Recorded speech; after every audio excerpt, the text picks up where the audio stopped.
esperando urgentemente aí para o Boulos voltar a fazer campanha, aparecer nas redes sociais. Ele está um pouco mais recluso depois do fim dessas eleições. Deem likes, inscrevam-se no canal, mandem superchats que ontem a gente fechou no vermelho, tá, gente? A gente precisa da ajuda de vocês para manter bem aqui o trabalho. Nós tivemos também, gente, o Marcel Van Ratto passando vergonha na Câmara. Vamos ver aqui esse corte da mídia ninja. Vamos ver juntos, meus queridos e queridas. E eu queria entender do senhor sobre como se faz construção da democracia, como me referi no início da minha fala, não apenas com uma sociedade dividida, que me parece que a sociedade não está dividida, as pesquisas mostravam ampla vantagem para a oposição, um governo que busca dividir a sociedade, inclusive na violência, mas como se faz com mais de 25% da população venezuelana fora do país. Hoje, nós estamos recebendo muitos venezuelanos aqui no Brasil, em virtude dessa guerra política que há lá dentro. Então, não há construção da democracia, na minha visão e na visão do mundo livre como nós vemos, há uma destruição da democracia. Primeiro, eu queria fazer um comentário com muito respeito, mas também causa um pouco de espanto para quem vê, quem acompanha esses acontecimentos todos na Venezuela, que são lamentáveis. Eu me solidarizo totalmente com o povo de Roraima. E, aliás, uma das coisas que nós queremos obter é que seja religada à estação de Guri, a Roraima, que tornaria a energia mais limpa e mais barata. Foi algo que foi lançado na época que eu era ministro do Itamar Franco. Foi realizada no governo Fernando Henrique e agora, infelizmente, está cortado. Então, essa seria, por exemplo, uma maneira de ajudar. Eu estou me detendo antes sobre essas questões de migração, que são mais imediatas, elas são muito difíceis. Se pergunta a alguém no Texas e na Califórnia como é que eles recebem, é complexo isso. Não é mudando o regime no México que vai acabar a imigração. Você vê um país mais rico. Agora, o que eu quero chamar a atenção, porque eu não ouvi quase essa referência a isso, é a causa principal dessa pobreza. Não é só o governo venezuelano, falar que ele tem a parcela de culpa, não vou também querer isentar, não, mas são as sanções. Sanções brutais, unilaterais e ilegais, impostas por uma grande potência, a Venezuela. Essas sanções que tornam dificílimo o comércio com a Venezuela, por qualquer país, comércio pacífico. Isso afetou de maneira brutal a economia venezuelana. E é essa, digamos, debilidade econômica que gera... Eu fui ministro do governo Lula, fui ministro da Defesa no governo da presidenta Dilma, tinha sido Itamar, nunca ouvi falar desse problema de imigração. Quando é que isso começa? Quem é o culpado? O governo da Venezuela tem uma parcela de culpa? É possível. Agora, certamente, as sanções têm muito a ver com isso. E a limitação que é, inclusive, de certa maneira, irônica, porque quando acompanho hoje os fornecedores de petróleo, pessoas que falam muito em sanções, em nós também em isolarmos e nos afastarmos, hoje a Venezuela é o terceiro fornecedor de petróleo dos Estados Unidos, quando interessa a ele. É o terceiro, está na frente da Arábia Saudita. Não foi por sanções da Arábia Saudita, é uma escolha econômica. Então, eu acho que é muito difícil falar desses problemas da Venezuela sem levar em conta a questão das sanções. É uma questão fundamental, é ilegal, é contra as normas da ONU, porque não foi aprovada multilateralmente. Muita gente aqui acentuou com razão a necessidade de respeitar as decisões internacionais, e aqui não. Ela foi decidida unilateralmente, decidida pela grande potência que tem interesse nessa área. Agora, como em função da guerra da Ucrânia na Rússia, que nós não pudemos comentar direito, ou da Rússia na Ucrânia, melhor dizendo, em função disso, não, estão comprando. Virou o terceiro fornecedor, abaixo apenas do México e do Canadá, que são ali os vizinhos imediatos dos Estados Unidos. Então, quando nós formos falar de direitos humanos, vamos falar das sanções também. Nós estamos de pleno acordo em falar dos direitos humanos se nós formos capazes de falar das sanções, porque elas também ferem os direitos humanos. Eu estou de acordo que nós devemos proteger, devemos protestar com o caso das pessoas presas e perseguidas, estou de pleno acordo com isso, mas nós não podemos ignorar esse outro aspecto da situação. Como o senhor reage às manifestações de muitos sobre o conflito entre Israel e Hamas, quando acusam, e aqui me perdoem, mas eu vejo isso muito na imprensa e colunistas, são opiniões que são feitas a seu respeito, quando o acusam de antissemita, Como o senhor responde a essa acusação? Eu gostaria de saber, porque muitas pessoas, inclusive da comunidade judaica, me mandaram perguntas nessa direção, porque quando vem que o senhor já escreveu num livro dizendo que o Hamas defende os direitos do povo palestino e ataca brutalmente israelenses indefesos com estupros, assassinatos e assim por diante, e depois relativiza a manifestação. Só pedi um minuto extra, presidente, se o senhor me concedeu. Já passou um minuto extra. O extra não passou, mais não, senhor 30 presidente. segundos é que ele não está contando o tempo. Ah, então tá bom. O senhor relativiza a questão da persona não grata dada a Lula no momento em que o senhor não lembra, mesmo, convenientemente, né? que Lula, na verdade, comparou a defesa de Israel, o direito de defesa de Israel, aos ataques do Hamas. Eu não... Vossa Excelência vai me permitir não responder a essa questão de antissemitismo, porque é um absurdo. Quer dizer, eu tive o meu convívio com os israelenses e com os judeus em geral é o melhor possível.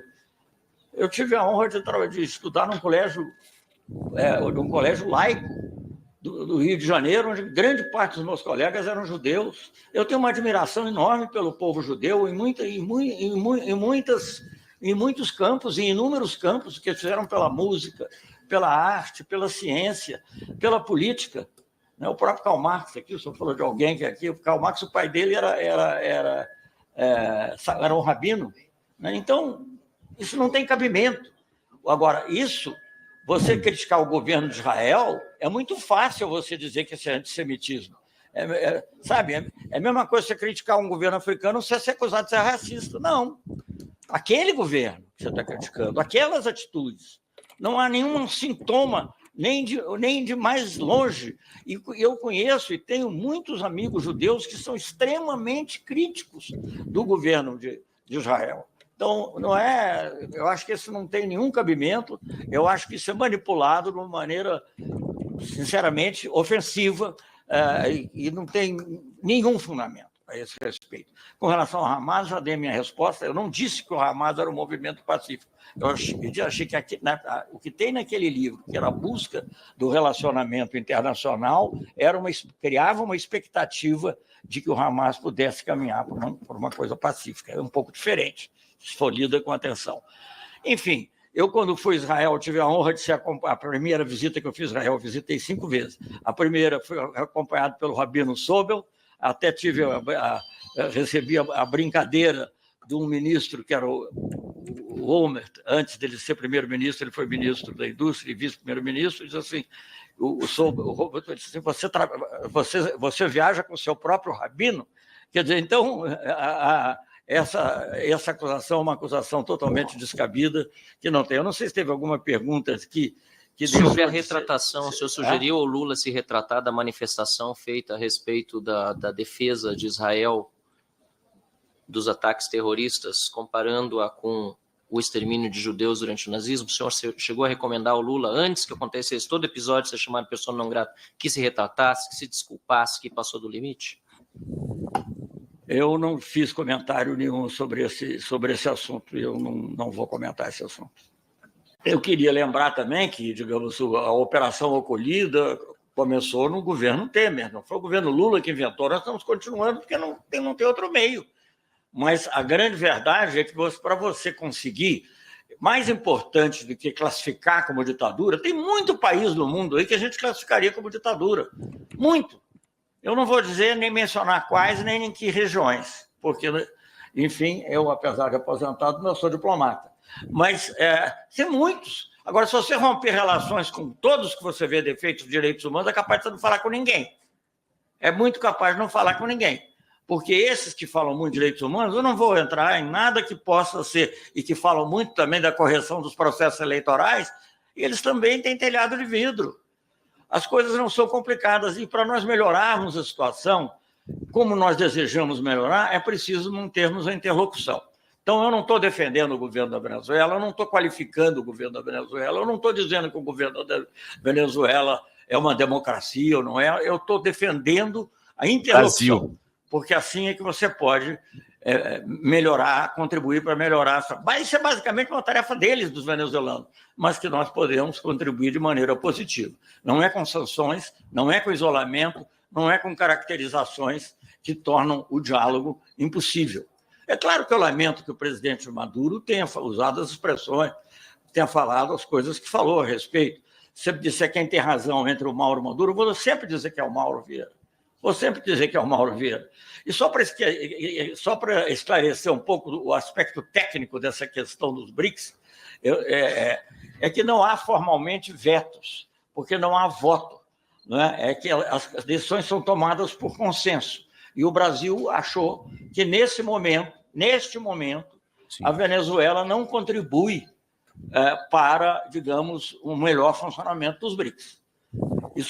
E essa expressão, digamos, demonstram não participar de um consenso, como há outros países que outras nações também tiveram a mesma ação. Então, essa que é a questão. Vou voltar um pouquinho às perguntas do deputado que falou pela liderança. Eu acho que o problema do fenotipo só não teria preocupação, Vossa Excelência, porque eu, quando estive lá a primeira vez, o nome do chanceler venezuelano era Roy Chatterton. Então, realmente, não há essa preocupação. Tem muitos venezuelanos também, com o meu, com o fenotipo de todos nós. Eu acho que uma coisa que até hoje eu não vi acusar a Venezuela é de qualquer tipo de racismo, de etnia. Gente, é muito importante essa fala do nosso querido Celso Amorim contra esse rato, porque é isso, né? Marcel Van Hatten é Marcel Van Hatten, né, meus caros? Mas escancar uma coisa, e aqui eu vou nesse editorial, eu vou criticar o Guilherme Boulos, e vou criticar também o ministro Celso Amorim e a postura, uma certa postura que existe no Brasil a respeito da Venezuela. O Amorim, no mérito, eu já tive a oportunidade de entrevistar o ministro Celso Amorim algumas vezes. É um pensador brilhante, é um cara que entende a complexidade do mundo que caminha para ser multipolar, para não ser mais um mundo dependente somente dos Estados Unidos. Celso Amorim tem uma cabeça muito boa, mas eu acho que a postura do governo brasileiro sobre as eleições da Venezuela, se me permitem ser um pouco ousado aqui no editorial, foi muito preto no branco, foi muito para agradar para os Estados Unidos, foi muito subalterna.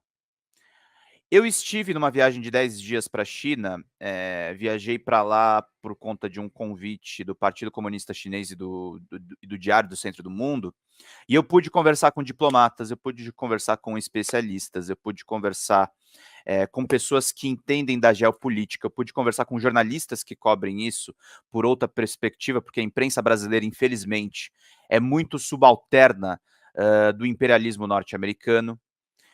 E o que eles dizem a respeito da Venezuela é o seguinte: não tem que gostar do Maduro, não, mas o que for decidido oficialmente, nós temos que acatar. E esse posicionamento do Celso, esse posicionamento do Mauro, esse posicionamento muitas vezes do presidente Lula e do Guilherme Boulos, no final das contas, são posicionamentos reais, porque essa eleição da Venezuela foi muito controversa. Isso acaba dando margem para picareta como Marcel Van Hatten fazer esse tipo de ataque. A Venezuela está virando de novo, gente, de novo, um foco da extrema-direita para atacar o nosso campo, até quando o nosso campo cede. Porque o Boulos e o Celso Amorim, de uma certa forma, cederam para a direita. Disseram que a Venezuela não é bem uma democracia. E não podemos fazer isso, gente. A gente não pode ceder nesse ponto, turma. A gente fica... A questão... Tem uma diferença entre você não ceder e você virar aí também um defensor do regime venezuelano. A questão não é essa. A questão é até onde a gente vai ceder para virar o Marcel Van Hatten numa sessão da Câmara dos Deputados, que o Celso Amorim, no ponto de vista de Israel, ele foi muito mais coerente, muito mais contundente. Como é que a gente não vai criticar o Estado de Israel, mesmo sendo chamado de antissemita, quando você tem um Estado carniceiro matando crianças, gente? Eu sou a favor que a esquerda faça algumas concessões, faça algumas negociações, converse com outros campos políticos. Fui a favor de que o Boulos fosse naquela live do Pablo Marçal. Mas eu acho que muitas vezes a gente desconfigura o nosso campo para causas que não vão mudar nada. Para causas que não vão mudar nada do ponto de vista dos ataques da extrema-direita. Para causas que não vão mudar nada nesse aspecto. Então, Boulos, Celso Amorim, Lula, a gente precisa ser mais contundente do ponto de vista dos nossos princípios. Os nossos princípios enquanto esquerda são importantíssimos. Importantíssimos. É importante a gente ter uma coerência, é importante a gente ter um plano, é importante a gente ter uma ideologia, gente, também. Não é porque eu disse aqui que a gente não pode transformar tudo num seminário de Marx, a gente não pode cair só na ladainha do marxismo teórico, que não significa que a gente não vai ter uma ideologia, que a gente vai ficar desconfigurado. Nunca disse isso. Nunca disse isso. Nós temos que ter, sim, princípios, ideias, um norte para tudo que a gente faz dentro do nosso campo político. Do ponto de vista internacional, ainda mais com as tensões internacionais. O Brasil deve cultivar muito bem boas relações, não só com os Estados Unidos da América. A gente tem que parar de se comportar somente como o quintal dos outros. Nós temos que ter boas relações com a China, temos que ter boas relações com a Rússia e temos que nos movimentar no sentido de não haver mais conflitos em escala regional ou global. O que está acontecendo em Israel é uma vergonha para todos os países, é uma vergonha para a ONU. A ONU está sendo inútil no genocídio palestino. A ONU está sendo completamente abusada no genocídio palestino. E abusada pelos interesses do império, pelos interesses norte-americanos. A Ucrânia e a Rússia também é uma outra tragédia que nós deixamos acontecer. Nós não conseguimos evitar que o Zelensky fizesse o que fez e não conseguimos evitar que Vladimir Putin fizesse os avanços territoriais que fez. Nós temos que ser uma nação que briga pela paz de todas as nações. Nós temos que ser uma nação que age contra a indústria bélica e a indústria da guerra. E esses pontos de vista internacionais têm que estar também numa candidatura local, como foi a candidatura do Guilherme Boulos. Se vocês querem saber se eu tenho uma crítica à candidatura de Guilherme Boulos, nesse aspecto eu acho que ele errou. Nesse aspecto eu acho que ele pecou. Nesse aspecto não rendeu voto para ele. Porque a gente viu até pelo resultado final, ele teve mais ou menos a mesma votação do Haddad, a mesma votação que ele mesmo teve em 2020.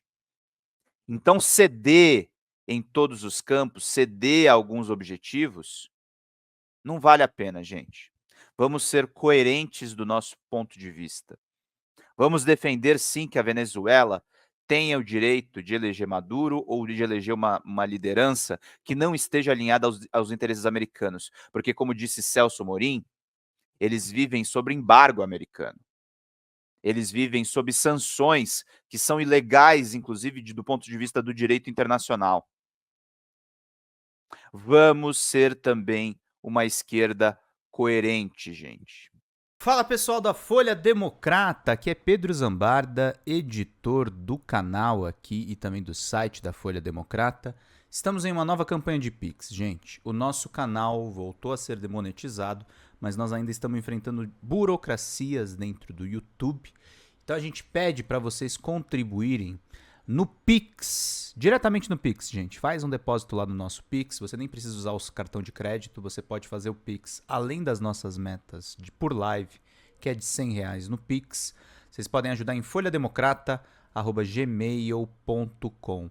Essa contribuição no nosso Pix é necessária para pagar o salário dos trabalhadores aqui da Folha Democrata, como o meu salário e o salário também do nosso editor de cortes de vídeo, o Gabriel. Então é necessário a gente fazer essa campanha de arrecadação, gente. Folha Democrata é um canal novo que surgiu nessa era democrática de governo Lula 3 e a gente precisa do seu apoio para continuar fazendo esse trabalho. Gente, muito obrigado pela paciência, pela colaboração de vocês e contribuam. R$20 de Pix, vocês ganham livros aqui no nosso canal, que estão disponíveis aqui. Basta você fazer a sua contribuição e depois mandar e-mail com o pedido de qual dos 3 livros. Temos ainda um 4º livro para a gente dar de presente no folhademocrata@gmail.com ou no pedrozambarda@gmail.com. E quem mandar 80 pilas no Pix ganha um curso de roteiro de comédia com a Xanda Fontes, a nossa sócia. Gente, vida longa e próxima. Vida longa e próspera, gente. Não próxima. Longa e próspera. Cuidem-se, cuidem dos seus. Até mais. Tchau, tchau.